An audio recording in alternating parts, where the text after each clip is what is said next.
लिंबू निघाले कोणाचं ऐकताय? कोणाचं कोण बोलतंय आणि कोणाचं ऐकताय? झालं किती वेळा त्याच्यावर बोलायचं? देवेंद्र फडणवीस अजून वर्षा बंगल्यावर का जात नाही, हा मारुती कांबळेचं काय झालं यासारखा आमचा प्रश्न आहे. इतके महिने झाले मुख्यमंत्री पदाची शपथ घेऊन, पण मुख्यमंत्री पदाचं जे अधिकृत निवासस्थान महाराष्ट्राचं आहे, तिथे अद्याप आमच्या राज्याचे लाडके मुख्यमंत्री देवेंद्र भाऊ फडणवीस हे अद्याप राहायला का जात नाही. आणि मी असं ऐकलंय, मुख्यमंत्री असं म्हणतात राहायला गेलो तरी तिथे मी झोपायला जाणार नाही. म्हणजे काय प्रकार आहे? अख्ख्या महाराष्ट्राला चिंता लागून राहिलं, त्याचं उत्तर या लिंबूवाल्याने द्यावं. म्हणजे लिंबू सम्राट आहेत शिंदे गटात सगळे, लिंबू मिरची.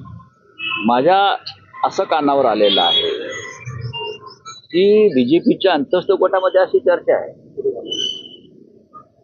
की त्या बाहेरच्या लॉनमध्ये काहीतरी खोदकाम करून कामाख्या देववरून आलेल्या रेड्याची शिंग फोडली आहेत वर्षा बंगल्यावर.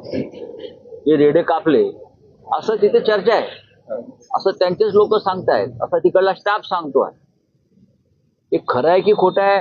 आम्ही का अंधश्रद्धेवरती विश्वास ठेवत नाही, आम्ही अंधश्रद्धा निर्मूलन कायदा मानणारे लोक आहोत.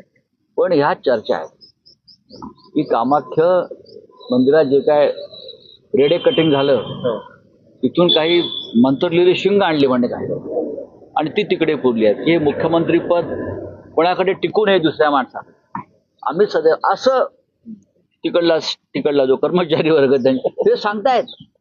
आता ही चर्चा आहे.